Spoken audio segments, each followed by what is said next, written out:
et répondre à chacun d'entre vous sur sa problématique spécifique. On a pensé commencer par une session générale qui va traiter 3 thèmes aujourd'hui. Le premier, c'est toutes les procédures de mise au chômage partiel. C'est comment faire, est-ce que ça s'applique à moi, comment je l'annonce et comment je procède. Et pour ça, vous allez voir, on a un document de référence déjà que Anan avait rédigé. Il y a quelques questions spécifiques du genre, est-ce que je peux faire le chômage à temps partiel ou pour une durée plus ou moins limitée et comment je fais dans ces cas-là. Et là, c'est Pierre Chicha qui va peut-être répondre plus spécifiquement à ces questions-là. On a le deuxième thème qui concerne les contrats en cours et dans quelle mesure s'appliquerait le cas de force majeure.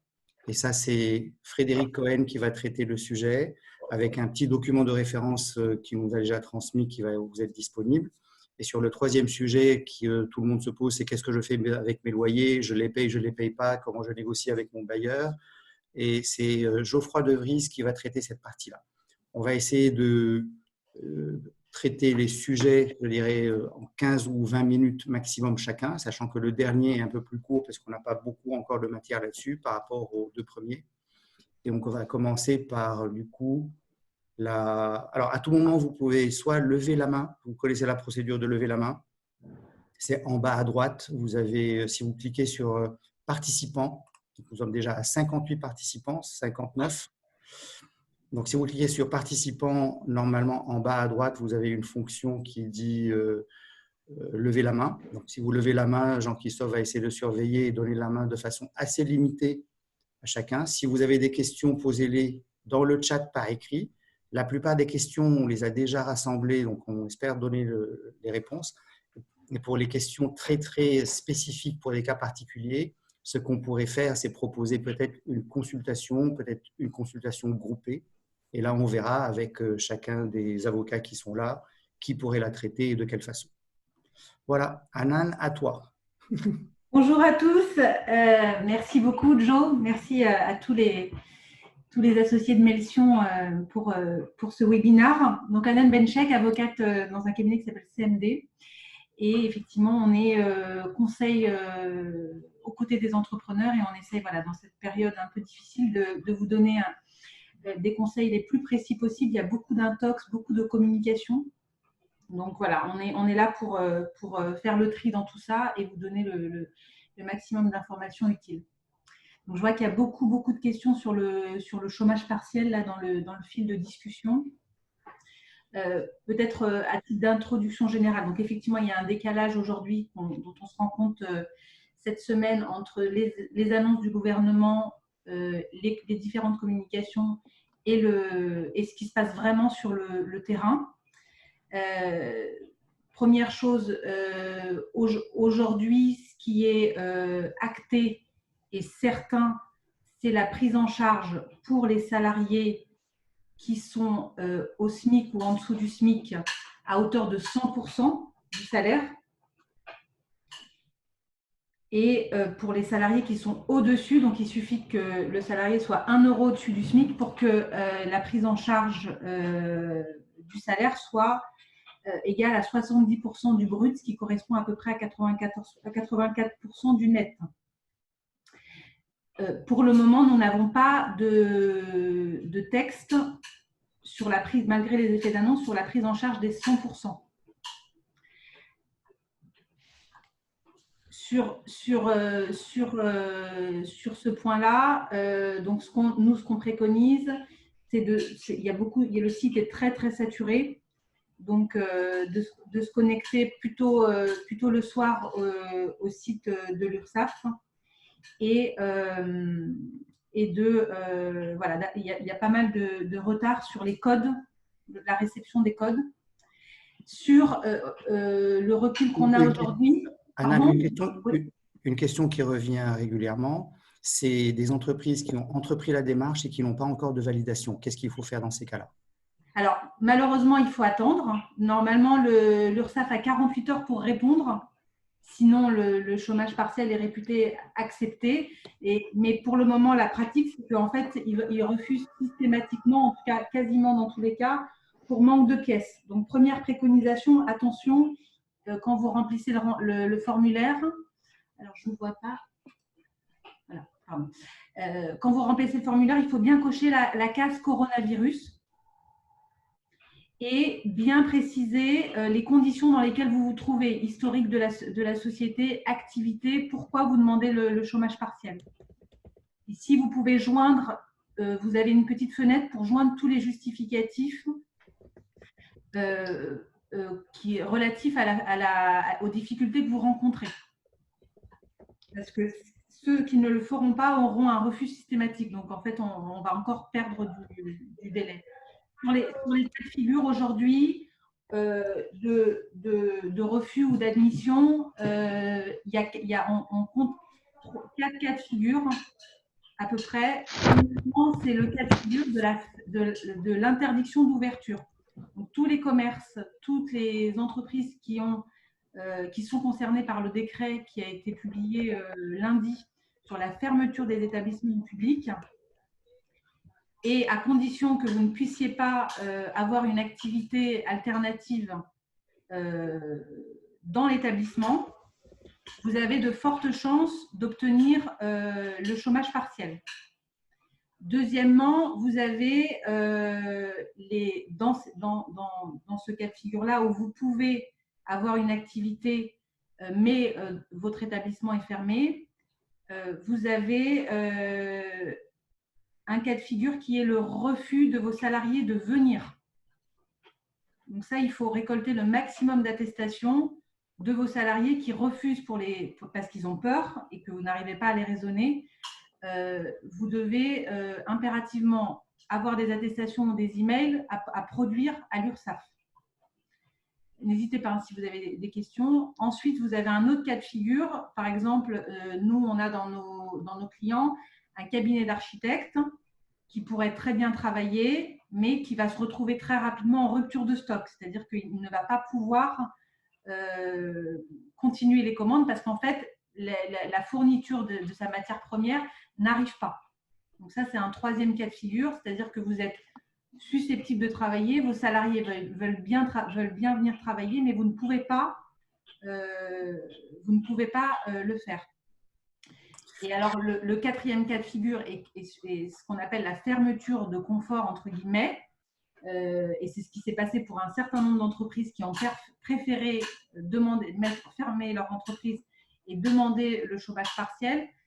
Dans ce cas de figure-là, vous risquez d'avoir un refus. C'est-à-dire qu'il faut vraiment regarder au sein de votre organisation, est-ce que vous pouvez continuer à travailler? Est-ce que vous n'allez pas avoir une rupture de stock? Est-ce que vos salariés sont susceptibles de venir? Et est-ce qu'il n'y a pas une partie des salariés que vous pouvez mettre en travail à distance et une autre partie des salariés que vous pouvez mettre en chômage partiel? Dans mon exemple d'architecte, ce qu'il a décidé, après avoir, dans un premier temps, lundi, annoncé la fermeture de l'entreprise, là, il est en train de regarder s'il ne peut pas mettre toutes les fonctions back-office de comptabilité et de finance en travail à distance. Il est en train d'essayer de voir si ces cadres ne peuvent pas en profiter pour mettre en place des tutoriels, etc. pour le futur. Et vraiment, ceux qui ont une activité manuelle, de les mettre en chômage partiel. Parce qu'il va avoir une difficulté sanitaire qui est que ces salariés ne veulent pas venir pour des raisons de santé. Anna, une question aussi qui est revenue plusieurs fois, c'est est-ce que je dois mettre tous mes salariés au chômage partiel de la même façon ou sinon je peux mettre une partie et pas l'autre et laquelle? Et une question qui va avec, c'est qu'il y a des salariés qui d'office ont le droit à l'arrêt du travail parce qu'ils ont des enfants en bas âge à la maison. Et cela, c'est plus la qualification du salarié que de l'entreprise. Donc, comment on différencie une partie et pas tout le monde? Est-ce que c'est par projet? Est-ce que c'est par typologie de salariés? Et comment documenter ça par rapport à l'employeur ou l'entreprise? Alors, il y a deux choses dans ce que tu dis, Joe. Donc, premièrement, effectivement, de faire une petite cartographie de vos salariés en essayant de voir, donc, après avoir vérifié si une activité était possible, hein, si une activité est possible, il faut vraiment que vous privilégiez le travail à distance pour les salariés qui peuvent le faire. et en revanche de mettre en chômage partiel vraiment des activités qui sont manuelles et qui nécessitent une présence physique. Sachez, pour le choix, la deuxième question que tu as posée, Joe, sur le choix entre l'arrêt de travail pour garder des enfants de moins de 16 ans et le chômage partiel, sachez que les conditions, et j'ai vu la question tout à l'heure, les conditions d'indemnisation ne sont pas les mêmes pour vos salariés. Et ça, je pense qu'on leur doit la transparence sur ce sujet-là. Ils sont, pour les parents qui opteraient pour les 14 jours d'arrêt de travail, ils sont couverts à 50% du brut. Alors qu'aujourd'hui, ceux qui sont au SMIC, ils sont couverts à 100% du brut et ceux qui sont au-delà du SMIC à 70%. On disait lundi que ce qui était supportable, à peu près, c'était 20% de perte de revenus. Donc, il est vrai que, en toute transparence, il faut jauger et vos salariés ne vont pas forcément accepter de passer en arrêt de travail pour garder leurs enfants plutôt qu'en chômage partiel qui est beaucoup plus favorable pour eux. Et quand on le fait pour une partie des salariés et pas les autres, et peut-être l'autre question, ce sera Pierre qui pourra y répondre, quand c'est du chômage à temps partiel, c'est-à-dire on peut leur demander de travailler un jour ou deux par semaine, mais pas à temps plein, comment dans ces deux cas de figure différencier un certain nombre de salariés et pas les autres, comment on le justifie, et si c'est du temps partiel au travail, est-ce qu'on le déclare a posteriori? Est-ce que d'office, on dit que tout le monde est au chômage partiel et s'ils travaillent, on déclare qu'ils ont travaillé, comme quand on est à Pôle emploi, on est au chômage et puis quand on a travaillé, on déclare le nombre d'heures qu'on a travaillé, mais a posteriori. Comment ça va se passer pour les salariés? Et là, je ne sais pas si c'était Pierre qui avait préparé cette question ou Anan, mais je pense que mon confrère va pouvoir répondre, mais effectivement, il va y avoir des déclarations des heures qu'on appelle chômées, hein, c'est-à-dire qui ne sont pas travaillées, qui vont devoir être déclarées au fur et à mesure. Et effectivement, sur cette partie-là, je pense que mon confrère sera encore plus précis que moi. J'ai vu aussi au niveau des personnes qui étaient concernées par le chômage partiel, est-ce que les apprentis sont concernés? Est-ce que les stagiaires sont concernés? Est-ce que les personnes en période d'essai ou en rupture conventionnelle sont concernées? Ce qu'il faut bien garder à l'esprit, la ligne directrice, c'est chômage partiel ne concerne que les personnes qui ont un contrat de travail. Donc, inversement, toutes les personnes qui n'ont pas de contrat de travail ne sont pas concernées par le chômage partiel. Donc, sont exclus évidemment les dirigeants que nous sommes tous, hein, TNS ou assimilés salariés, donc également les présidents de SAS. Hein, vous n'êtes assimilés salariés, vous n'êtes pas salariés. Par ailleurs, les stagiaires n'ont pas de contrat de travail, donc ils ne sont pas soumis, ils ne peuvent pas bénéficier des dispositions de chômage partiel. Sur les stagiaires, le premier réflexe, c'est de prendre attache avec leur établissement de rattachement, hein, la faculté ou les écoles BTS, écoles de commerce et autres. Pour les salariés qui sont en période d'essai, ils ont un contrat de travail. Donc ils sont éligibles au chômage partiel. Après, à vous de voir si c'est pas, à vous de voir avec le salarié si c'est pas le moment de mettre fin à la période d'essai et de revenir vers lui une fois que les choses seront plus claires. Les personnes qui sont en rupture conventionnelle sont toujours en contrat de travail jusqu'à la fin du délai d'homologation par la directe. Donc, effectivement, ces personnes-là aussi sont concernées par le chômage partiel. J'ai vu des questions sur les congés payés. Alors, pour le moment… Ah, Joe, je t'entends. J'étais en mute, pardon. Est-ce qu'on peut laisser peut-être un petit temps de parole à Pierre qui aura peut-être pas traité tous ces sujets qu'il a préparés pour nous aussi? Pierre? Attends, Pierre, avec le micro, ça va être beaucoup mieux. Oui, de manière générale, quand vous ne parlez pas, coupez votre micro, on entend quelqu'un qui tape derrière. Donc, à mon avis, ça doit être soit les présentateurs, soit d'autres personnes. Et puis, pour économiser des ressources, les gens qui ne parlent pas, éteignez la vidéo. Ça ne sert à rien, on ne vous voit pas et vous consommez de la bande passante. Si on perd le réseau de manière globale, ça va être une autre problématique. Bon, bonjour à tous. Petit complément sur ce qui a été dit. Sur la maladie, que ce soit pour l'enfant qui est à la maison ou des salariés qui se déclarent malades, attention, vous avez des dispositions conventionnelles qui restent applicables. Et donc, si vous avez une obligation de maintenir le salaire pendant une durée X, la maladie peut coûter plus cher à l'employeur que le chômage partiel. Stagiaires exclus, attention à certains types d'exclusions. Vous avez des dispositions, en fait, de chômage partiel. On a pas mal d'informations dans une circulaire de 2013.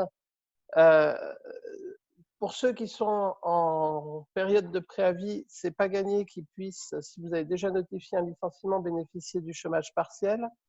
Et vous avez surtout des exclusions qui aujourd'hui sont gênantes. Quand vous avez beaucoup de cadres dans vos structures, les cadres autonomes ne sont pas forcément touchés par le chômage partiel. C'est-à-dire que pour qu'un cadre autonome puisse être au chômage partiel, il va falloir que l'ensemble de l'activité, l'ensemble du service ou l'ensemble de la société soit fermé. Sans ça, les cadres autonomes sont exclus. Les cadres autonomes sont ceux qui sont à forfait jour, sont exclus du chômage partiel. Donc, on a un certain nombre de cas d'exclusion, effectivement. J'attire aussi votre attention par rapport à ce qui a été dit par Anan tout à l'heure sur le fait qu'on a des remontées depuis 2 jours. Je fais partie d'un groupement d'avocats qui fait du droit social sur toute la France. Les directs ont, semble-t-il, un certain nombre de consignes pour refuser toutes les demandes de chômage partiel sous des prétextes divers et variés. J'ai eu un retour là, de Toulouse ce matin disant que sous prétexte que l'employeur n'avait pas épuisé tous les jours de congés payés des salariés, il y avait un refus de chômage partiel. Donc, il va falloir effectivement écouter les consignes d'Anan et éventuellement nous faire revoir toutes vos demandes de chômage partiel. Il faut les motiver par effectivement l'impossibilité de fourniture, le refus des salariés, la fermeture de l'établissement, mais pas simplement en mettant la croise Covid-19 parce que ça risque de ne pas passer. Voilà. Aujourd'hui, ils sont en train de se rendre compte que ça va leur coûter très très cher et donc on a beaucoup de refus. Ça, c'est pas une surprise. Que ça Non, c'est pas une surprise. Ah, mais qu'on ait beaucoup de refus par rapport au discours qu'on a eu, ça commence à être... c'est très étonnant. Ouais. Alors après, sur faire attention quand même à l'articulation entre l'arrêt maladie pour fermeture d'établissement et le chômage partiel. Je vous rappelle que l'arrêt maladie pour fermeture d'établissement, il est réservé aux cas dans lesquels il n'y a aucun parent qui ne peut être présent sur le lieu sur son domicile. Donc, soit les 2 parents travaillent, soit parce que vous avez une attestation à remplir indiquant que effectivement vous êtes dans une situation où c'est impossible pour les 2. Il suffit qu'il y ait un des 2 parents qui puisse faire du télétravail ou un des 2 parents qui soit en chômage partiel pour que ce cas de recours de la maladie ne soit plus ouvert. Et aujourd'hui, ça commence à devenir l'ultra majorité des cas. Point important aussi en termes de coût du chômage partiel, et j'ai vu qu'il y avait des questions là-dessus. Évidemment, c'est 100% jusqu'au SMIC, c'est 70% entre un SMIC et 4 SMIC et demi, mais faites très attention à valider ce qui est dans vos conventions collectives. Je parle notamment de la convention collective du Syntec, de la chimie, mais il y en a une quinzaine qui prévoit une indemnisation supérieure. Donc, et dans ces cas-là, c'est à l'employeur qu'il va falloir, c'est l'employeur qui va devoir compléter le montant versé par l'État et verser un complément. Le complément qui est versé, alors l'employeur est aussi libre de verser tout seul un complément pour maintenir le salaire net du salarié. Le complément qui va être versé dans tous les cas au-delà du montant de l'allocation de chômage partiel sera soumis à charge sociale. J'ai vu que c'était une question qui avait été posée tout à l'heure. Donc ce complément est soumis à charge sociale. Super, merci beaucoup Pierre. Je pense qu'on va essayer de conclure ce sujet en 1 minute. Ce que je vous propose, c'est chacun ou chacune d'entre vous d'entreprendre les démarches en fonction des infos qui sont disponibles. On va avoir 1 ou 2 documents de référence, vous allez les retrouver soit par mail, soit sur un petit résumé qu'on va faire circuler encore peut-être ce soir. On va essayer de ne pas vous inonder de mails, mais on aura un endroit où vous pouvez aller régulièrement consulter. Et ce que je vous propose, c'est que d'ici lundi, Si certains d'entre vous ont encore des questions spécifiques pour des cas précis, vous les partagez avec nous et nous, de notre côté, on essaiera de voir comment on les regroupe, comment on les fait remonter et comment on organise un follow-up pour vous répondre au mieux possible, voire même peut-être des consultations groupées spécifiques pour l'un ou l'autre. Donc, merci Anne, merci Pierre. Merci à vous. Et next topic, c'était Frédéric. Pour un cas assez commun aussi, c'est j'ai des contrats en cours que je ne peux pas honorer, qui ont peut-être des clauses de cas de force majeure. Comment on aborde ce sujet-là? Il faut enlever le mute de ton micro. C'est fait. Bonjour. Alors, la force majeure, en fait, il y a deux sujets. Il y a les règles de droit commun et ce qu'on peut attendre de la loi d'urgence qui est en cours d'examen. Sur les règles de droit commun, la force majeure, c'est un événement qui est imprévisible à la date de signature du contrat et qui est irrésistible. Ça veut dire qu'il est inévitable et insurmontable. Et cette notion, elle s'applique contrat par contrat, c'est-à-dire qu'on ne va pas pouvoir considérer que d'une manière générale, on est dans une situation de force majeure en raison des circonstances qu'on vit actuellement. La survenance d'une épidémie n'est pas en jurisprudence un cas de force majeure. Il y a eu des arrêts qui ont été passés sur la grippe H1N1, sur les épidémies de chikungunya, et on n'a pas considéré que c'était un événement imprévisible parce qu'on a dans notre histoire connu beaucoup d'épidémies et donc ce n'est pas un événement qui est totalement inconcevable comme on peut s'en apercevoir aujourd'hui. En revanche, les conséquences de la force majeure, comme les mesures de confinement, comme les interdictions de circuler qu'on a aujourd'hui, les conséquences de l'épidémie peuvent être considérées comme des mesures de force majeure, des événements de force majeure. Mais on doit toujours appliquer ça aux conditions d'exécution du contrat. Donc, ça veut dire qu'il faut faire une appréciation contrat par contrat sur le point de savoir si on est ou pas dans une situation de force majeure, c'est-à-dire confronté à un événement qui empêche d'une manière temporaire ou définitive l'exécution des obligations dans le contrat. Ça, c'est le droit commun sur la force majeure. Il y a un autre sujet qui n'est pas de la force majeure, mais c'est la perturbation des conditions économiques. Et ça, c'est l'imprévision. L'imprévision, c'est un concept qui est connu dans le droit français, mais qui a été rejeté pendant très longtemps par les tribunaux et par le droit, parce qu'il bouleverse l'équilibre des relations contractuelles qui sont établies librement entre les parties. Mais depuis 2016, une procédure a été introduite dans le droit civil français qui indique que quand on est confronté à des circonstances imprévisibles, qui étaient imprévisibles à la date de signature du contrat, on a le droit de renégocier, de demander une renégociation du contrat. Et donc, cette renégociation du contrat, elle peut amener à modifier les conditions du contrat, mais c'est quelque chose qui doit se faire d'une manière consensuelle et qui implique qu'on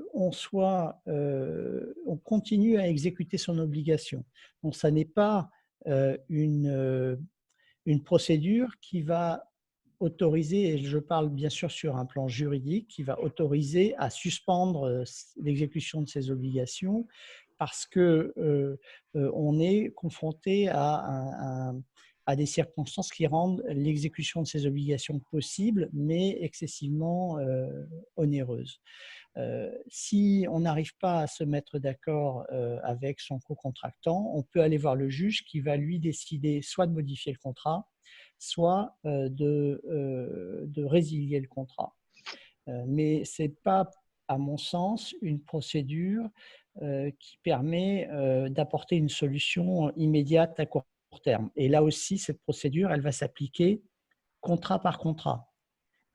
Donc, on n'a pas on n'a pas d'imprévision générale qui, là aussi, va justifier de suspendre un contrat. Pardon.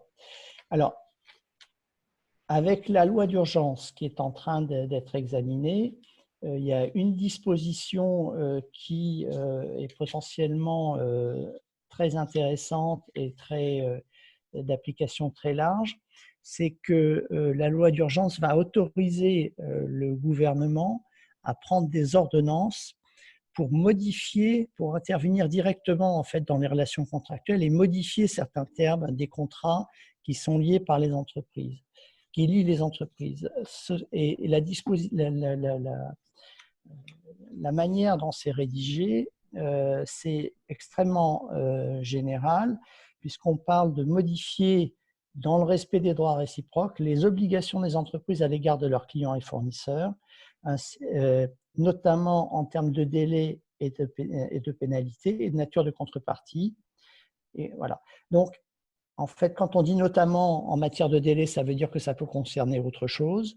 On dit aussi en particulier en ce qui concerne les contrats de vente de voyage, mais quand on dit en particulier, ça veut dire que ça peut aussi concerner autre chose. C'est-à-dire que potentiellement, c'est une mesure qui va autoriser le gouvernement à prendre des décisions qui vont s'appliquer à tous les contrats sans qu'on ait besoin de négocier avec son co-contractant. Et donc là, on peut avoir différentes dispositions et on verra comment le gouvernement va appliquer ces mesures. Mais là, ça peut avoir une application générale, contrairement au droit commun de la force majeure et de l'imprévision. Donc, par exemple, on va pouvoir suspendre des pénalités de retard, on va pouvoir instaurer des conditions de paiement spécifiques qui vont prévaloir sur les conditions contractuelles. On va pouvoir neutraliser certains manquements contractuels en disposant que ces manquements ne pourront pas justifier une résiliation du contrat. Et on pourra aussi, quand la résiliation est envisageable, instaurer un préavis minimum ou au contraire, accélérer l'effet de la résiliation pour libérer plus vite les co-contractants de ces obligations. Et on peut aussi, d'une manière générale, on va pouvoir, quand on est confronté à des conditions qui sont excessivement onéreuses, on va pouvoir légitimer une résiliation sans passer par la procédure de l'article 195 du Code civil sur l'imprévision. Voilà. Voilà ce qu'on peut dire aujourd'hui en fait sur la situation. Donc, comme il s'agit d'une loi, la loi d'urgence qui est en cours d'examen et qui va être mise en œuvre par voie d'ordonnance, on n'a pas beaucoup d'éléments aujourd'hui pour dire de quelle manière ces dispositions seront mises en œuvre. Tout ce qu'on peut dire, c'est que c'est vraiment un levier, ça peut être un levier très important pour le gouvernement pour mettre en place ce qu'on on peut appeler une espèce de hardship d'État, c'est-à-dire le fait pour le gouvernement de réguler en fait les relations contractuelles et d'éviter que la situation présente entraîne un bouleversement trop important dans les relations contractuelles qui concernent les entreprises. Super, merci Frédéric. Une question tout de suite, c'est quand on a un contrat et on sait qu'on ne peut pas l'honorer ou on ne peut pas remplir toutes les clauses qu'il y a là-dedans en matière de délai, en matière d'exécution et qu'on a déjà envie d'en sortir, est-ce qu'on attend que la loi se précise là-dessus ou qu'est-ce qu'on doit faire immédiatement? Est-ce qu'on peut déjà revérifier son contrat, qu'il faut prévenir l'autre partie? Qu'est-ce qu'on recommande de faire là immédiatement quand on est dans ce cas de figure? Difficulté si on se place sur un plan strictement juridique, je pense qu'il faudrait… alors soit on considère qu'on est dans un cas de force majeure et on peut agir dès à présent sur son contrat en demandant la suspension du contrat, en expliquant qu'on est dans un cas de force majeure et en justifiant la force majeure. Donc la force majeure, ça ne peut pas être simplement les conditions économiques sont dégradées ou l'épidémie est présente, c'est je ne peux pas exécuter votre contrat et voilà pour telle et telle raison. Et donc ça, on peut suspendre immédiatement le contrat sur la base de la force majeure.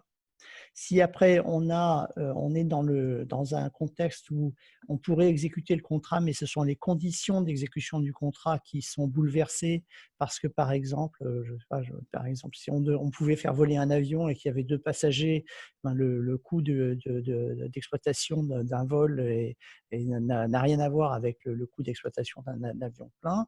Là, on serait plus dans l'imprévision. Et donc, en théorie, on ne pourrait pas aujourd'hui demander la révision du contrat ou modifier ou suspendre l'exécution du contrat si on était simplement dans un cas d'imprévision. Voilà. En pratique, je pense que ce qui est important, c'est de communiquer avec les gens, avec les autres parties, et pour maintenir la relation contractuelle, d'avoir un échange pour expliquer la situation à laquelle on est confronté, et ensuite essayer de trouver, surtout de bien, de pas donner à l'autre partie finalement l'impression qu'elle est mise devant le fait accompli et qu'on cherche à tirer profit de la situation. Je pense que dans les rapports économiques, il y a aussi des rapports humains qui sont importants pour que justement ne pas porter préjudice à la confiance réciproque qui est aussi un élément important en dehors du rapport strictement juridique pour que les choses se passent bien et pour surtout que la relation contractuelle puisse reprendre après une fois qu'on sera sorti de cette situation. Très bien. En fait, les entreprises vont être de part ou d'autre, en fait, selon leur contexte. Et ce qu'on a vu, c'est bien sûr, il y aura une première phase qui serait quelque part un accord négocié ou un accord de bonne foi entre les 2 parties. Mais on a déjà vu des demandes d'amendement des contrats, de rectifier les accords. Quelle est la préconisation? Est-ce qu'il faut tout de suite passer à un amendement juridique ou peut-être pas trop vite parce qu'on risque de perdre des droits ou de ne pas bien le faire? Est-ce qu'un accord verbal ou light par email suffit? Quelles sont les recommandations aujourd'hui quand on a un accord à l'amiable d'une façon ou d'une autre? Comment on le documente? Et qu'est-ce qu'on doit faire par rapport au contrat lui-même? D'accord. Alors, un accord amiable, c'est toujours mieux qu'une décision unilatérale. Je pense que ça sécurise, sur un plan juridique, ça va sécuriser la relation contractuelle. Après, je pense qu'un accord amiable, il doit avoir un caractère temporaire et il faut qu'il soit limité dans le temps puisqu'on a des circonstances exceptionnelles. On peut supposer qu'une fois que les circonstances exceptionnelles n'existeront plus, on peut revenir à un rapport contractuel normal, au courant. Et je pense qu'on peut faire c'est mieux d'écrire et d'avoir un échange au minimum par email sur les termes finalement les choses qu'on souhaite modifier dans la relation contractuelle et pour que cette modification soit limitée dans le temps. C'est-à-dire qu'on considère que, par exemple, si on souhaite, en raison du confinement, on souhaite modifier un contrat, à ce moment-là, eh bien, on va préciser que quand la mesure de confinement sera levée, le contrat reviendra à la normale. Ok.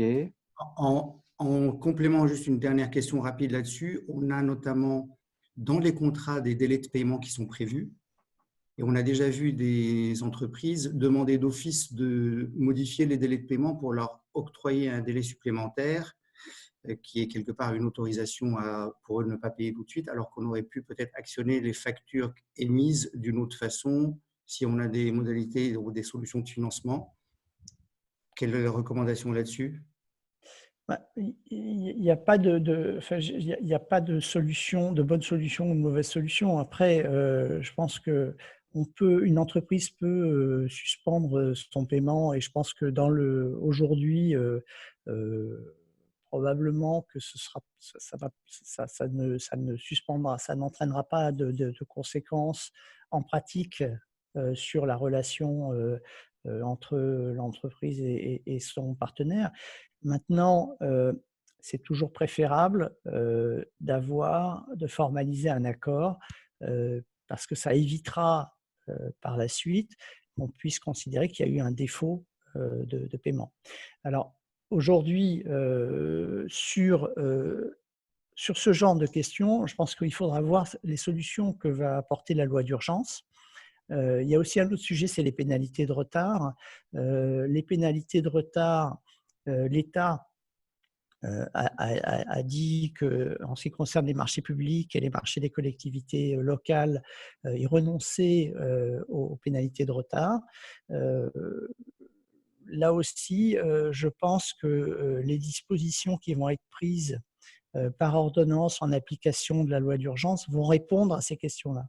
Parce qu'il y a des questions, en fait, les questions d'ordre général, je pense que c'est ça, c'est les pénalités de retard, les délais de paiement, les retards, d'une manière générale, le retard dans l'exécution et l'existence ou non d'une situation de force majeure. Peut-être que cette disposition va aussi indiquer qu'on est en présence d'une situation de force majeure qui permet de dire que finalement, la non-exécution du contrat à la bonne date en raison de l'épidémie ne sera pas considérée comme un cas de défaut ou éventuellement pourra permettre à une partie de se dégager de ses obligations.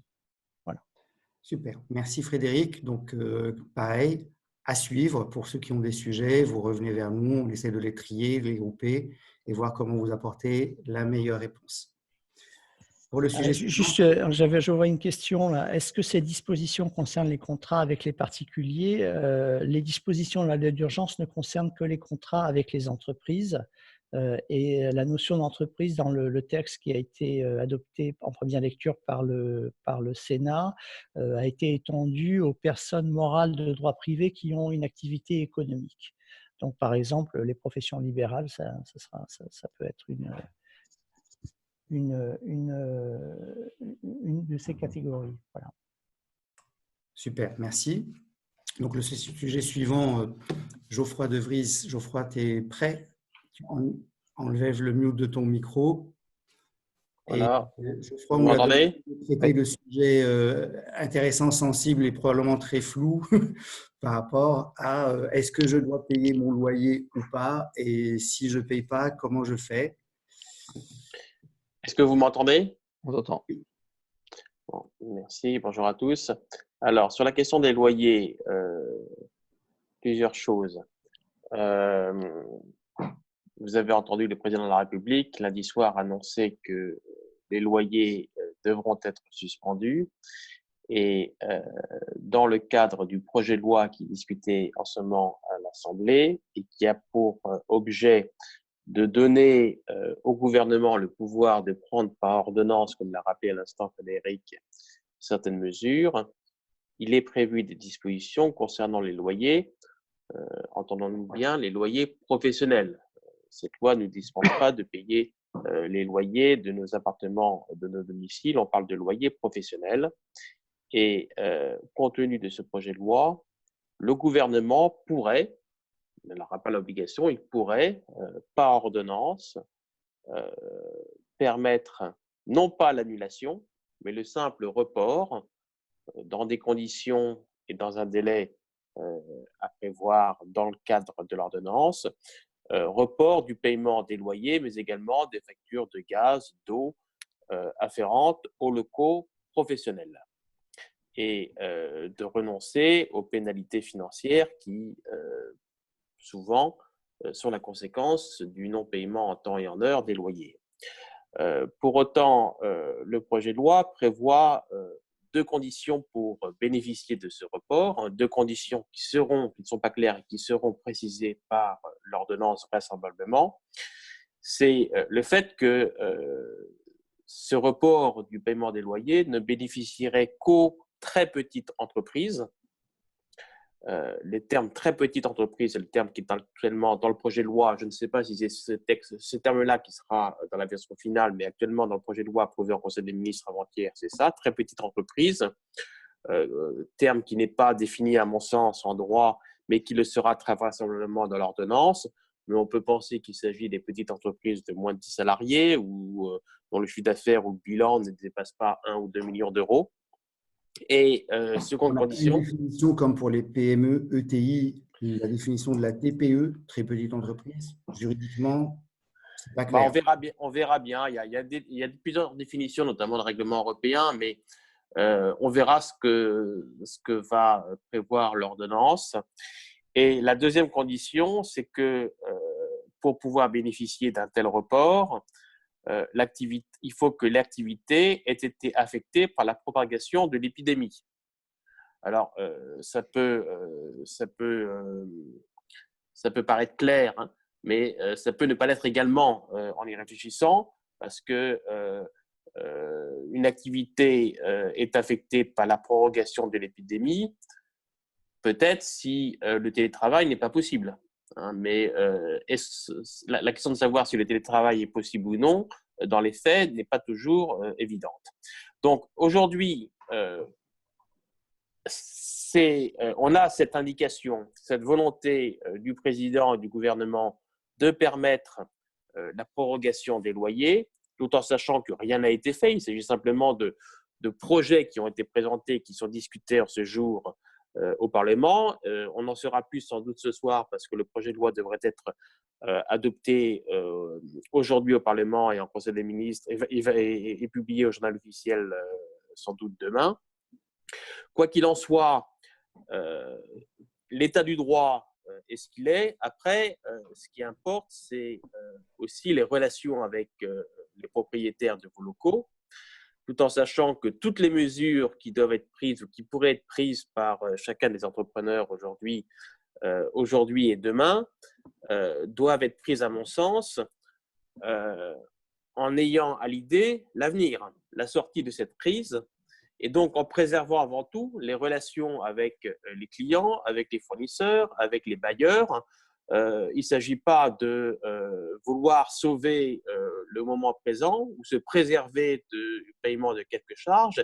Il s'agit aussi de préserver une relation contractuelle pour éviter tout risque de contentieux à l'avenir, parce que il faut aujourd'hui survivre et limiter les dégâts, mais il faudra demain reconstruire et le faire avec d'autant plus de vigueur qu'on aura pris du retard durant cette période de confinement, et le faire avec d'autant plus de sûreté, et donc éviter tout contentieux qui aurait pu éviter si on avait procédé avec un peu plus d'humanité, un peu plus de discussion dans les relations avec nos partenaires, en l'occurrence les propriétaires de nos locaux. Voilà. Il y a deux questions là qui ont émergé. La première, la notion d'utilisation des lieux, accessibilité en fait aux lieux ou pas, et la jouissance ou non-jouissance.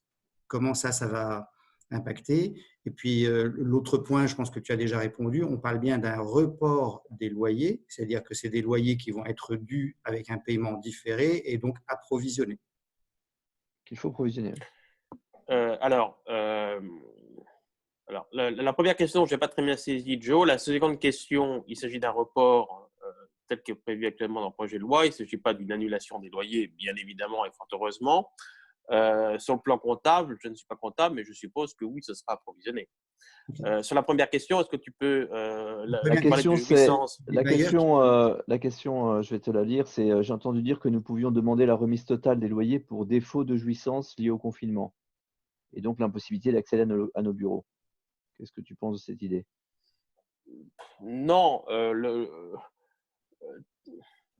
encore une fois, il faut avoir à l'esprit le cadre légal. On a le régime actuel qui est le régime juridique de droit commun. On paye son loyer à partir du moment où on n'est pas propriétaire de ses locaux.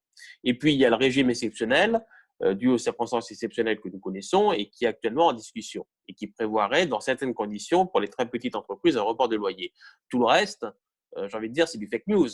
C'est pas parce que vous n'avez pas la jouissance potentielle de vos loyers, parce que vous ne pouvez pas vous déplacer ou parce que vous ne pouvez pas faire du télétravail que ça peut justifier le non-paiement du loyer, à moins d'évoquer, on en revient à ce que disait tout à l'heure Frédéric, le cas de force majeure, le cas d'imprévision, éventuellement, mais là, on rentre dans une autre discussion qui n'est pas qui n'est pas liée exactement à la question du report des loyers.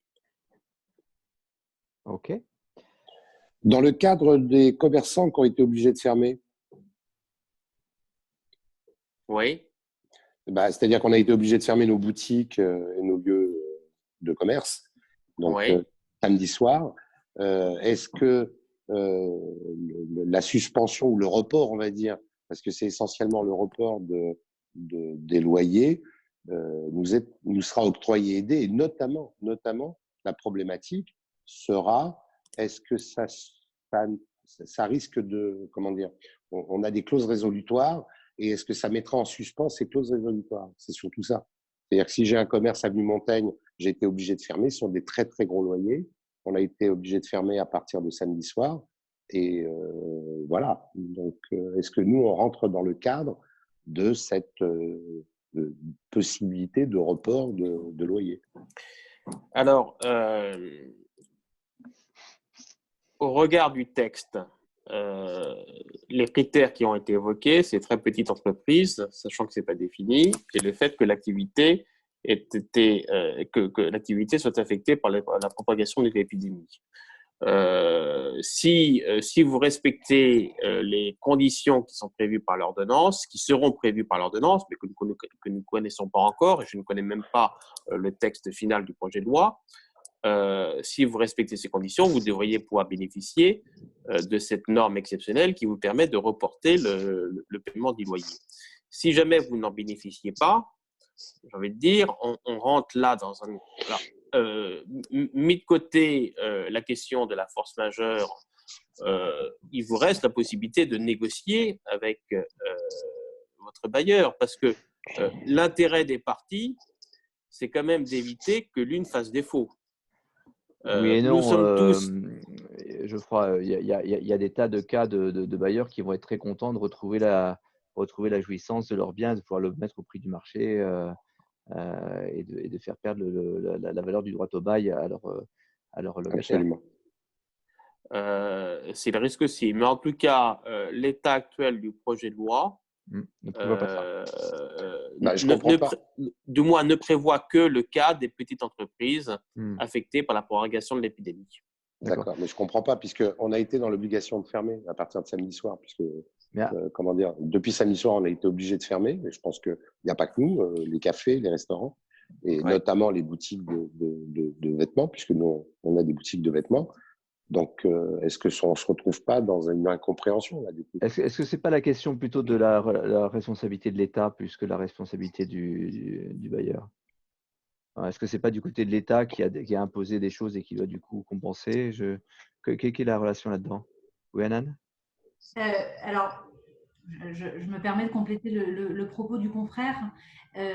Je pense, à mon sens, pour vous, monsieur, qui avez été obligé de fermer du fait d'un arrêté, il y aura une problématique d'obligation de délivrance du bien par le bailleur. Parce qu'aujourd'hui, en fait, le bailleur ne peut pas mettre à disposition son bien en location.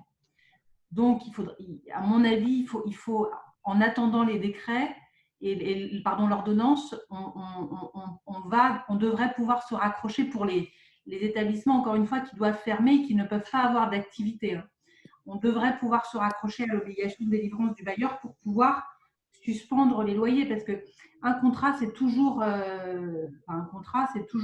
des obligations réciproques. Donc, si le bailleur ne peut pas mettre à disposition le bien du fait d'un acte d'autorité, il serait injuste que le locataire, lui, doive payer les loyers alors qu'en fait, il n'a pas la prestation en contrepartie.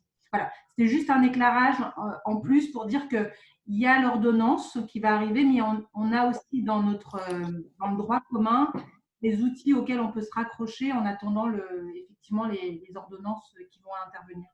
Frédéric, Voilà. qu'est-ce que tu… Oui, alors moi j'ai eu des clients qui sont locataires dans les centres commerciaux, et là ce qui s'est passé, c'est que d'une part les bailleurs sont passés en mensualisation déjà il y a quelque temps sur le paiement du loyer, parce que le loyer est payable trimestriellement et d'avance. Et après les annonces de ce week-end, ils ont suspendu le paiement des loyers. Donc ça, c'est un exemple de comportement de bailleurs qui cherchent plutôt à préserver la relation avec leurs locataires. Et je pense, comme Geoffroy, que l'intérêt des bailleurs, surtout des gros, n'est pas d'avoir à gérer un nombre très important de défauts de contrats de location, parce que ça fait du contentieux. Et puis, je pense que ça risque aussi d'une manière générale, de porter atteinte à la valeur de leurs emplacements s'il y a autour enfin, un emplacement commercial, ça vaut aussi par rapport à son environnement. Si autour dans l'environnement immédiat, il y a plein de boutiques fermées, je ne pense pas que ce soit très, très favorable pour lui. Je voudrais aussi dire que si on n'est finalement pas en mesure d'exploiter son bien en location du fait des mesures qui ont été prises, notamment le confinement, je pense qu'on est dans un cas typique d'imprévision où finalement l'exécution du contrat, le paiement du loyer devient excessivement onéreux par rapport au chiffre d'affaires qu'on ne peut pas générer. Donc là, je pense qu'il y a aussi un terrain qu'on peut exploiter, et peut-être que là aussi, les ordonnances qui seront prises dans l'exécution de la loi, dans la mise en œuvre de la loi d'urgence, donneront des réponses. D'accord. Donc, on sait que le sujet n'est pas très bien traité encore et les ordonnances ne sont pas claires là-dessus. Elles n'existent même pas, les ordonnances. Elles ne sont pas rédigées, Joe. Oui, c'est bien ce que je dis. Donc, je pense que ça mérite qu'on prépare un suivi. Et dans le suivi, moi, je vois deux sujets distincts. Il y a les bureaux qui sont un lieu de travail, mais qui n'est pas nécessairement l'outil de travail comme une boutique qui est ouverte au public et qui est là où se passent les transactions. C'est un back-office pour la plupart de ceux qui occupent des bureaux. Et puis, je vois William, Pierre, Stéphanie, vous avez des boutiques qui sont aujourd'hui fermées par décret. On va pas, sans possibilité pour vous de les utiliser. Et il y a peut-être d'autres personnes en fait, que je ne connais pas qui sont là. Et ce que je propose, c'est éventuellement essayer de voir sur le développement notamment de ces deux sujets, qu'est-ce qu'on peut vous apporter pour les bureaux et les boutiques commerce comme réponse un peu plus spécifique pour la semaine prochaine, si ça vous va. Pierre, tu voulais réagir rapidement? Non, Pierre? Je vois que non. Si Pierre n'intervient pas, moi j'ai une recommandation à vous faire. C'est de toute manière vous rapprocher de votre conseil habituel et ressortez vos contrats. C'est le moment ou jamais de les relire. Pour certains, ils ont été signés il y a très longtemps. Les clauses détaillées sont un peu floues dans la mémoire de chacun. Donc bon réflexe, on ressort tout et éventuellement on consulte. Particulièrement dans le cas où il y a des éléments économiques comme pour William qui jouent manifestement en sa défaveur. Les risques sont trop élevés pour faire ça sur une interprétation qui ne va pas jusqu'au bout de l'analyse probablement. Ouais, petite précision aussi concernant ce monsieur qui a des magasins à Avenue Montaigne. Je pensais, Frédéric parlait à l'instant des centres commerciaux. J'ai lu que le Centre national des centres commerciaux, le CNCC, avait pris position en faveur d'une suspension des loyers dans les centres commerciaux, et que ce qui a été d'ailleurs récemment applaudi par le ministre de l'économie et des finances. Tout ça pour dire que, outre le droit qui en l'état n'est pas fixé, attendons l'ordonnance, on pourra en rediscuter en début de semaine prochaine. Outre la nécessité de négocier, de discuter avec son bailleur, il y a aussi la nécessité d'échanger avec ces associations professionnelles, avec les syndicats, pour faire remonter les informations et tenter d'avoir des positions communes au niveau des associations professionnelles et d'utiliser aussi les élus pour pouvoir favoriser de tels accords. En fait, si vous avez pour des associations professionnelles de fabricants ou de vendeurs de vêtements de luxe, parce qu'Avenue Montaigne, c'est plutôt du luxe, je suppose, qui se concertent pour pouvoir favoriser la suspension des loyers dans les quartiers parisiens qui sont principalement touchés, qui sont très chers, je pense qu'il peut y avoir des prises de position officielles sans que ce soit du droit, en ce sens où ce n'est pas des ordonnances, ce n'est pas des lois, ce n'est pas des arrêtés, mais c'est des accords et ce sera applaudi par la politique. Et je pense que tout le monde a intérêt à s'entraider, à faire preuve de solidarité. C'est que comme ça que l'économie peut tenir. C'est une question de confiance et d'entraide. Ok, on arrive sur la fin de notre intervention. Régis, tu avais une question, si c'est rapide, pourquoi pas, mais on est vraiment sur la fin là. Oui, j'avais une petite question, très rapide. On a un cas particulier, on a des centres de vision. Et la particularité des centres de vision, c'est qu'il s'agit soit d'opticiens, d'optométristes, d'ophtalmo ou d'orthoptistes. On n'a pas d'obligation de fermeture, contrairement aux magasins traditionnels. Par contre, vu qu'on n'a pas accès aux moyens de protection, puisqu'ils sont en priorité destinés on va dire aux professions qui sont directement en contact avec les malades du coronavirus, eh bien, on va parcourir le risque justement de contaminer nos collaborateurs ou nos patients.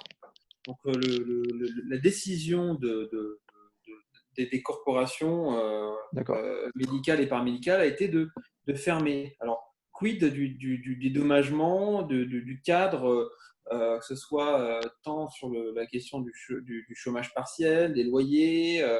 C'est vraiment pour nous un sujet important. Alors, est-ce que l'un d'entre vous a une réponse rapide là-dessus? Et sinon, ça va faire partie des questions qu'on va noter et qui vont être traitées dans la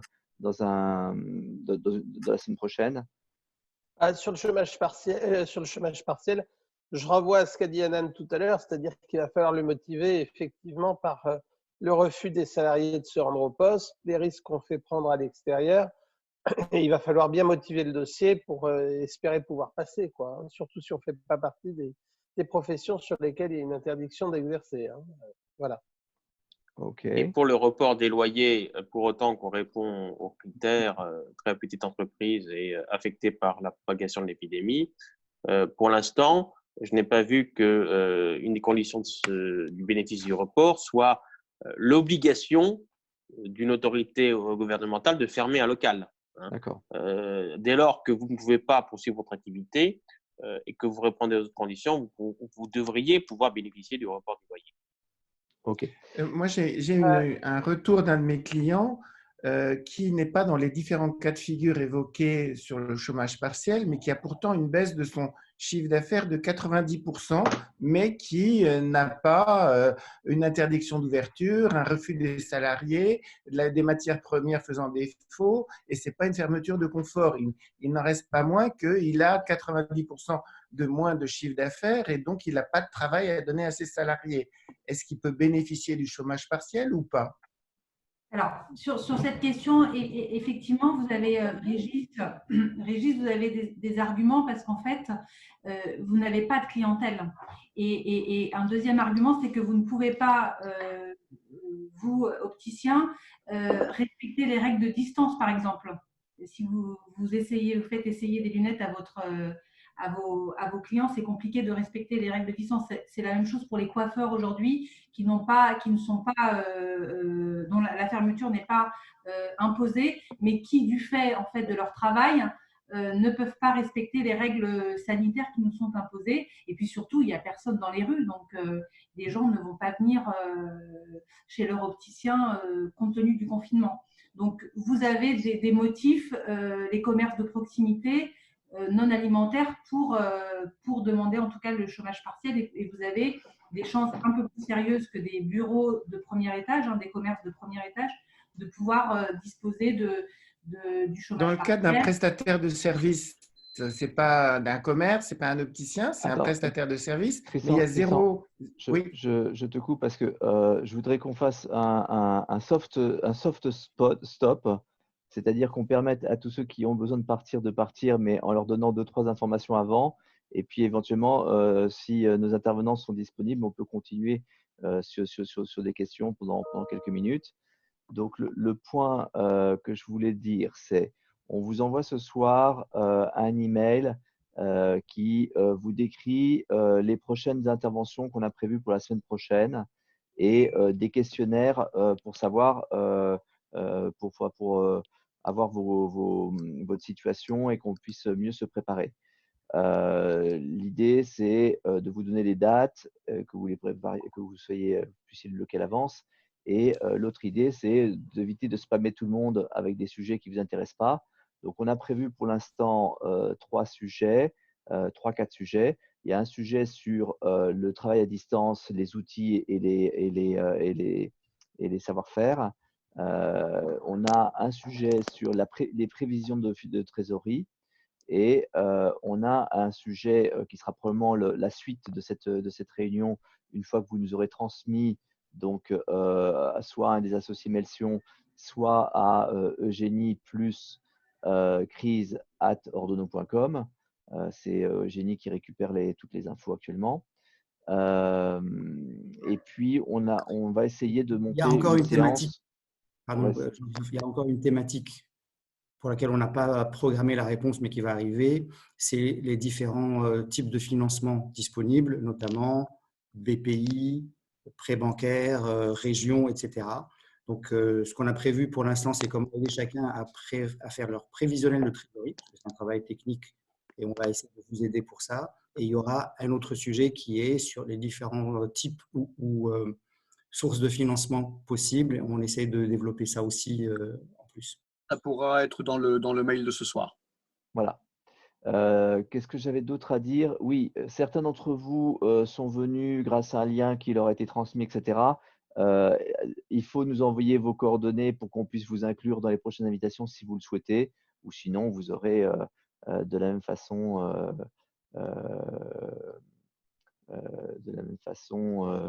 que vous avez eu le lien jusqu'à aujourd'hui.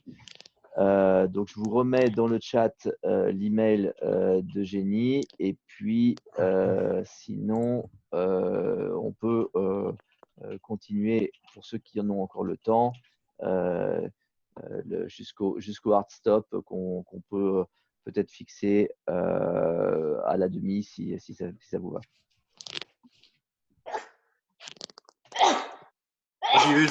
Je voudrais moi remercier tous les intervenants. Votre temps et vos inputs sont très très précieux. Jean-Christophe est parti pour vous porter volontaire jusqu'à 13h30. Je propose de le faire jusqu'à 13h15. Si quelqu'un, je ne sais pas si vous êtes disponibles tous et toutes. Donc, à vous de voir. En tout cas, merci beaucoup pour ceux ou celles qui voudraient partir d'ici là. Et on compte sur vous pour un follow-up et un bon soutien la semaine prochaine déjà.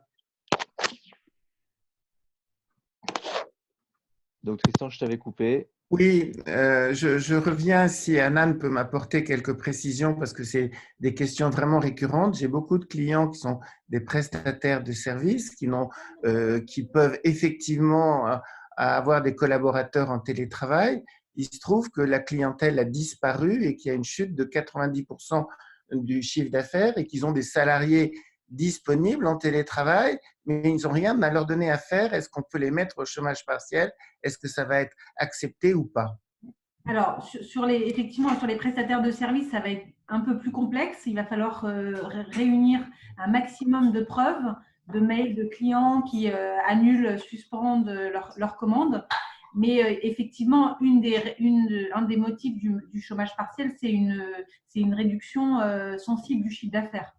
Donc, moi, ces clients-là, je leur préconise de vraiment regrouper tous les emails, de faire écrire à leurs clients les annulations de commandes, au même titre que les personnes qui sont sur de la production, qui auraient une rupture de stock. S'il n'y a pas de chiffre d'affaires, si les clients suspendent les commandes, il y a une réduction du chiffre d'affaires et vos salariés, même s'ils sont disponibles et volontaires, ils ne pourront pas travailler. Donc, voilà. Pour les prestations, le conseil, c'est de réunir un maximum de preuves Mmh. écrites et de ne pas s'arrêter au téléphone. J'ai un autre cas de figure qui est délicat également. Quand on a des prestations au long cours et que un client arrête, on a un justificatif. Mais il y a aussi des prestations de court terme. Qu'est-ce qu'on fait quand on a des prestations qui durent 2 semaines et puis qu'une fois qu'on a éclusé toutes les prestations en cours, on n'a aucun nouveau client qui signe. Donc, on n'a pas de justificatif à donner. Il y a juste personne qui veut faire appel à vous et parce que tout le monde gèle ses dépenses. Oui, alors, juste un point. Quand on parle d'activité partielle ou chômage partiel, c'est le même terme, chômage technique, etc., c'est un texte qui existe depuis beaucoup de temps, d'accord? Donc, il n'a pas été inventé pour le coronavirus. Jusqu'à présent, il y a toujours eu des cas comme ceux que vous indiquez où des entreprises ont eu des difficultés ponctuelles pour lesquelles le chômage partiel a été accepté. Il n'y a par conséquent pas de raison que si on justifie convenablement du chômage partiel, on ne rentre pas dans ce cadre-là. La seule problématique, c'est qu'il va falloir qu'on ait des dossiers beaucoup plus blindés que pour les autres qui sont effectivement fermés par ordonnance, etc. Parce que déjà qu'on a des difficultés sur des gens qui sont dans de la restauration aujourd'hui auxquels on répond monsieur, vous pouvez faire de la livraison à domicile. Il y a eu 2-3 cas de refus. On va avoir des directs qui vont être de plus en plus stricts. Donc, la question n'est pas est-ce qu'on y a droit ou pas, la question est comment est-ce qu'on va monter le dossier pour pouvoir justifier d'y avoir droit. Parce que la problématique, ça va être l'étude du dossier par la directe. Je n'ai pas de doute sur le fait que juridiquement, on peut y avoir droit parce que ça rentre dans les cadres génériques de baisse de chiffre d'affaires et autres. Par contre, il va falloir démontrer à la directe, qui aujourd'hui a des directives pour être de plus en plus strictes, qu'effectivement, on a tous les éléments qui démontrent qu'on n'a pas d'autre solution que le chômage partiel. Dans un cadre un peu similaire, il y a beaucoup d'entreprises qui font une grosse partie de leur business dans les salons professionnels, qu'ils soient fournisseurs ou acheteurs. Et c'est là qu'ils vont aller faire leur shopping pour remplir leur magasin, rayon ou catalogue, et d'autres qui vont aller trouver les distributeurs, et notamment hors France, parce qu'il y a beaucoup d'entreprises à l'export. La plupart de ces salons professionnels ont déjà été annulés. Donc, on ne sait pas encore quel va en être l'impact, mais on sait que pour le salon de mars, avril ou mai, ils ne vont pas pouvoir se présenter à leurs clients ou aller se procurer de chez leurs fournisseurs comme ils font habituellement, et ils prévoient déjà que leur business va être grippé par ça. Est-ce que vous avez encore des recommandations là-dessus? Anticiper, prévoir, parce que là, ils n'y sont pas arrivés, mais ils voient clairement que ça ne va pas se faire comme prévu pour la saison prochaine. Il ne faut pas qu'ils le demandent aujourd'hui, mais par contre, vous allez avoir un atelier sur la gestion de la trésorerie, sur ce qui va se passer sur la trésorerie à terme, etc. Il me semble que ça peut faire partie des éléments qu'on peut communiquer à la directe pour leur dire, voilà, moi l'an dernier, à cette date-là, j'avais un carnet de commandes à temps, cette année, j'ai un carnet de commandes à temps, et puis en justifier derrière. Donc, il faut le préparer maintenant, mais à mon avis, la demande, il faut la faire au moment où les difficultés vont se présenter, parce que sans ça, on va avoir un refus aux gens. Ok. Il y a question, Pierre, sur les salariés qui sont aux 39 heures. Comment ça se passe avec les heures sup? J'ai vu ça. Les heures sup ne sont pas prises en charge dans le cadre du chômage partiel. Le chômage partiel ne prendra en charge que dans la limite de 35 heures. Donc, ça va être 100% jusqu'au SMIC et 70% au-delà, mais dans la limite de 35 heures. Ce qui veut dire que ce qui est entre 35 et 39 ne sera pas indemnisé. On rentre dans la même logique que ce qu'on disait tout à l'heure, savoir si l'employeur voudra verser un complément ou pas. En tout cas, dans l'indemnité qui sera versée par l'État, il n'y aura pas tout ce qui est entre 35 et 39. Une question aussi qui est venue sur un cas assez courant, c'est les commerciaux qui sont payés aux variables. Donc, ils ont toujours une partie fixe de leur salaire et une bonne partie qui a toujours été variable. Et du coup, aujourd'hui, c'est les premiers qui mettraient peut-être au chômage partiel. Quelle est la part de leur revenu qui serait à prendre en compte ou prise en compte? Et qu'est-ce que l'employeur pourrait faire pour faire face à ça. Alors, je ne sais pas si Anan a la réponse. Moi, je vais regarder dans les circulaires. Je n'ai pas la réponse là. Pour l'instant, je préfère pas dire de bêtises, mais je répondrai ce soir. D'accord. Ok. Nous, déjà, on avait eu une réponse, on va dire, managériale ou stratégique, à moins que Hanan ait une réponse juridique là-dessus. Pareil, à approfondir. Là, on est vraiment dans le… On avait déjà évoqué ça. C'est les commerciaux à qui on a donné des objectifs et qui sont payés aux variables et on a toujours pensé que c'était juste. Là, on voit d'une façon horrible combien c'est injuste. Est-ce qu'on a besoin d'eux? On va les faire travailler en leur disant c'est pour ta pomme, ou inversement, on va trouver Attends. Il y a juste un point clair, hein, c'est que le chômage partiel suppose l'arrêt total du travail. Donc, de toute façon, si tu es en raisonnement indemnisation et activité, c'est pas logique. Soit effectivement, des commerciaux, tu les fais pas travailler, ils sont au chômage partiel, soit tu les fais travailler et là se pose la question de tu les fais pas travailler, ils sont au chômage partiel et se pose la question de l'indemnisation par le chômage partiel et de la prise en compte du variable, soit tu les fais travailler et dans ces cas-là, effectivement, il n'y a pas d'indemnisation du chômage partiel. On comprend tout à fait. Et Pierre, mon propos, c'était de dire on va les mettre au chômage partiel de toute façon. Sauf que pendant cette période où ils ne vont pas travailler du tout, est-ce qu'ils vont survivre ou est-ce qu'on va les perdre? Parce que quand on va reprendre dans 2 mois, 3 mois ou 6 mois, on aura besoin d'eux. Et pendant cette période-là, qu'ils soient payés par l'entreprise ou par le chômage partiel, la plupart d'entre eux, sur la base de leur fixe, pas le variable, ne vont pas survivre. Ouais. C'est ça la vraie difficulté. Oui. Je vais regarder, moi, sur le variable, hein, je vais vérifier dans la journée.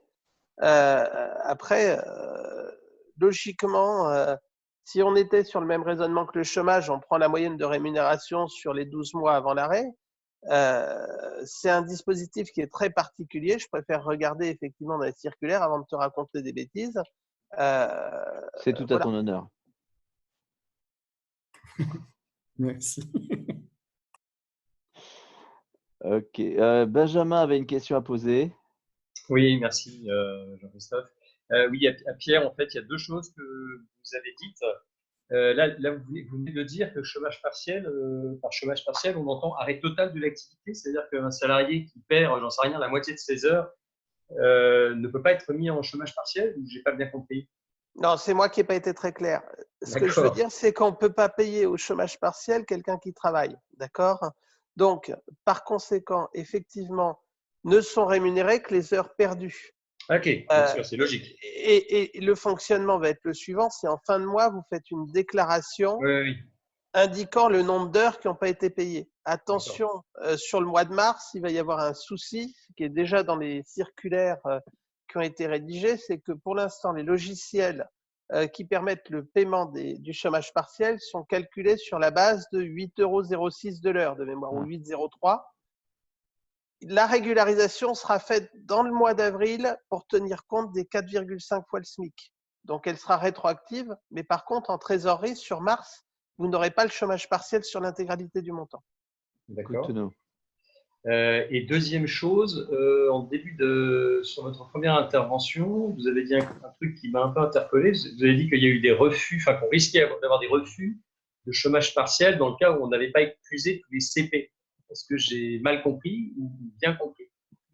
Vous avez très bien compris. En fait, je ne vous dis pas qu'il risquait, je vous dis qu'il y a déjà eu sur Toulouse des cas de refus de chômage partiel pour des employeurs qui n'ont pas épuisé tous les CP. Et donc, je permets parce que il me semble que j'ai vu une intervention de Pénicaud qui expliquait qu'on pouvait effectivement imposer des congés, enfin de prendre des CP, mais pas forcément la totalité des CP pour les salariés. Du coup, il y a un peu des injonctions contradictoires. Alors, il y a des injonctions contradictoires et puis il y a surtout des prétextes qui sont pris de part et d'autre par la directe qui aujourd'hui a des instructions pour refuser. Donc, on va se retrouver avec des refus motivés par des raisons diverses et variées. Et ça, c'est un refus qui a été essuyé par un confrère sur Toulouse ce matin. Donc, celui-ci existe. Maintenant, les motifs, on va en avoir plein. Donc, c'est pour ça qu'il faut bien monter les dossiers dès le départ. Contrairement à ce qui a été dit par le président et le Premier ministre disant « oui, on va vous aider », il faut qu'on ait des dossiers en béton avec des pièces de partout dès le début pour contraindre la directe à accepter le principe du chômage partiel. Ce genre de promesses n'engage que ceux qui les donnent, c'est bien connu. Bah ouais. Très bien. Ok. Ok, merci pour vos réponses. Pierre. Alors, Ina avait une question qui concernait les stagiaires. Et après, Manuel a une question. Tu as vu, Pierre, la question d'Ina sur le chat? Ah, la question d'Ina sur le chat. Alors attends, elle est tout en L'école qui a haut. envoyé un courrier en précisant qu'ils n'ont pas le droit de rompre le stage conventionnel.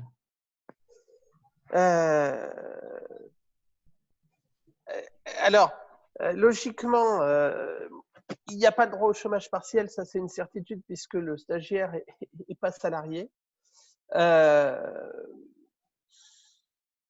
Est-ce que on peut se dispenser de rémunérer? Alors, il y a une question, c'est de relire déjà le contrat. Sur le contrat, on parle notamment des contrats en alternance. Il y a l'obligation et d'aller à l'école et d'aller en entreprise. Et donc, pour moi, on pourrait… Alors ça, c'est du conditionnel. Hein, c'est une réflexion que j'ai eue avec des clients la semaine dernière. Partir du principe qu'à partir du moment où il y a suspension des cours, il y a suspension du contrat de stage par la même. Ça permettrait de suspendre juste pendant la période de suspension des cours, mais sans ça, effectivement, le stagiaire n'est pas un salarié et donc, effectivement, il ne bénéficie pas du chômage partiel. On peut lui demander de faire du télétravail, je ne sais pas ce que ça donnera. Manuel, tu avais une question? Oui, question ou réflexion. Il y a quelque chose que je ne comprends pas dans vos propos. C'est qu'on est dans une situation qui fait que l'étape d'après, on va passer aux militaires dans la rue et au rationnement.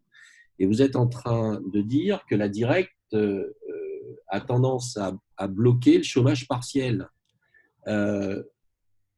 Donc, ça veut dire qu'ils vont se prendre des dépôts de bilan en masse, ou alors ils répondent d'abord au chômage partiel et ensuite ils font des contrôles. Parce que s'ils font ce que vous dites, dans mes propres réseaux, il va y avoir un taux de chômage qui va exploser avec un taux de dépôt de bilan qui va exploser. Donc, alors que l'État nous impose quelque chose, et ce n'est pas l'État qui l'impose, l'État suit juste les directives obligatoires sanitaires.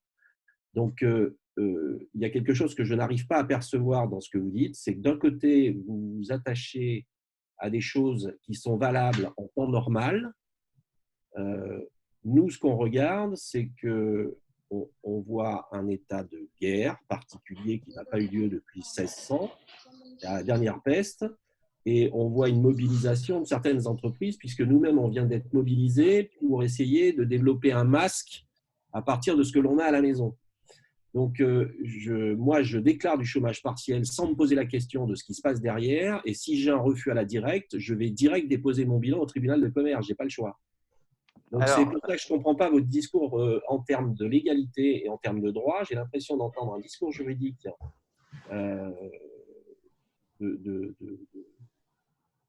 comment dire, de réserve, je cherche le bon mot, je ne le trouve pas, alors qu'en fait, on n'est pas dans une situation de réserve, on est dans une situation d'urgence absolue qui consiste à sauvegarder les entreprises, non? Oui, moi je vais vous répondre deux choses. La première, c'est qu'aujourd'hui, si on émet des réserves, que ce soit Anan comme moi-même, c'est parce qu'on a des informations et des retours de refus de la directe. J'ai eu cette information sur Toulouse, mais j'ai également un confrère qui est à Bordeaux qui a appelé la directe, qui a dit qu'elle allait refuser pour tout ce qui est bâtiment, travaux publics. Et j'ai des informations comme quoi auprès des éditions Francis Lefebvre, tous les DRH étaient en panique parce qu'ils reçoivent les uns après les autres des refus de prise en charge par la directe. Donc, on n'est pas sur un discours juridique de réserve. Pour moi, le discours juridique, on a un discours présidentiel qui est clair. Le discours juridique est de dire, à partir du moment où le risque existe et où il semblerait qu'il y ait des consignes qui ont été données, il s'agit de blinder les dossiers. C'est pas de la réserve, c'est de vous dire, prenez 2 précautions plutôt qu'une. Aujourd'hui, cocher la case coronavirus ne vous suffira pas pour avoir le droit au chômage partiel. Voilà. À partir de là, effectivement, et ça, c'est un retour d'expérience sur les 3 derniers jours. C'est pas juste de la dialectique juridique. Alors, est-ce qu'il y a de la mauvaise foi de la part de la directe à ce moment-là? Surtout ne pas oublier qu'ils ont 48 heures pour répondre et que l'absence de réponse vaut acceptation. Donc, de toute façon, vu la saturation des sites, et là, on est dans le concret, Manuel, ils seront obligés de refuser. Donc, ils ont tendance à plutôt refuser que d'accepter implicitement. Oui, parce que s'ils ne refusent pas, c'est accepté. Donc, première chose qui est très concrète, c'est que les sites sont saturés. Ils n'ont que 48 heures. Et ensuite, donc c'est l'instruction du dossier qui va devoir être fouillée. Et les dossiers les plus blindés seront les dossiers qui auront de la chance de passer dans les prochains jours. Et surtout, n'oubliez pas que l'URSSAF est aussi, le personnel de l'URSSAF est aussi soumis au confinement et que le travail à distance en début de semaine ne fonctionnait pas à l'URSSAF. Donc, il y aura des décalages. Donc, nous, notre conseil aux entrepreneurs, et je pense que ce sera l'objet de l'atelier, du prochain atelier, c'est de dire attention, en termes de trésorerie, il y aura des décalages. On parle aujourd'hui on avait annoncé 5 jours ouvrés. 5 jours ouvrés, c'est du fantasme. On parle de courant avril, fin avril, pour que les employeurs soient remboursés. Donc, le point, c'est 1, blinder vos dossiers et 2, essayez de voir en trésorerie comment vous pouvez vous débrouiller parce que l'URSSAF ne va pas tout débloquer d'un coup de baguette magique. Super. Merci, Anan. Je voyais une question qui est probablement pour Pierre. C'est la question en fait des collaborateurs qu'on veut mettre au chômage partiel, mais de manière un peu sélective par rapport à un service ou un projet. Comment est-ce que ça se passe, ça, Pierre? Si je comprends bien, c'est pas possible, ça, normalement. Si, c'est pas une difficulté particulière puisque en fait, tu vas demander le chômage partiel. Alors, l'idéal, dans un premier temps, c'est de le demander pour l'effectif maximum. C'est-à-dire que tu vas avoir une autorisation de chômage partiel qui va être donnée par l'administration pour un effectif donné, pour une activité donnée. Et à partir de là, tu es libre, toi, employeur, de demander à X, Y ou Z salariés de venir travailler. Tu fais ta déclaration sur le périmètre sur lequel tu as obtenu le chômage partiel à la fin de chaque mois, en disant un tel, j'ai tant d'heures à récupérer, un tel, j'ai tant d'heures à récupérer, un tel, j'ai tant d'heures à récupérer. On est sur du déclaratif pur, en l'occurrence. Donc, après, il faut bien que les salariés aient tous été mis dans le périmètre du chômage partiel. OK. Bon, eh ben, écoutez, merci à tout le monde. Je crois qu'il reste encore 33 participants. Merci d'être restés jusque-là. On vous doit cet email ce soir pour vous décrire un peu plus ce qu'on compte faire pour vous dans la prochaine journée, dans la prochaine semaine, pardon. Et n'hésitez pas à nous faire remonter toutes vos questions. Donc, l'email, je vous les ai mis un petit peu plus dans le chat. Je vais transmettre à nos camarades avocats toutes les questions qui ont été posées sur le chat et celles qui n'ont pas pu être prises en compte. On va chercher à vous proposer des réponses. Et merci encore à Pierre, Geoffroy, Anan qui est parti, je crois, et Frédéric, je ne sais pas s'il est encore là, pour votre participation. C'était très sympa et je crois que ça a beaucoup aidé les entrepreneurs présents et qui ont évidemment tous beaucoup de questions dans ces temps troublés. Jean-Christophe, juste un dernier point. Toute la réunion qu'on a eue aujourd'hui, elle est valable aujourd'hui. C'est important de la refaire quand toutes les ordonnances seront tombées. Elles devraient être tombées entre lundi et mardi de la semaine prochaine, je pense. C'est effectivement ce qu'on va faire. C'est effectivement ce qu'on va faire. Ça fait partie des thèmes de la semaine prochaine. Donc, je vous rappelle que pour l'instant, les thèmes qu'on a en tête, les outils et les méthodes du travail à distance,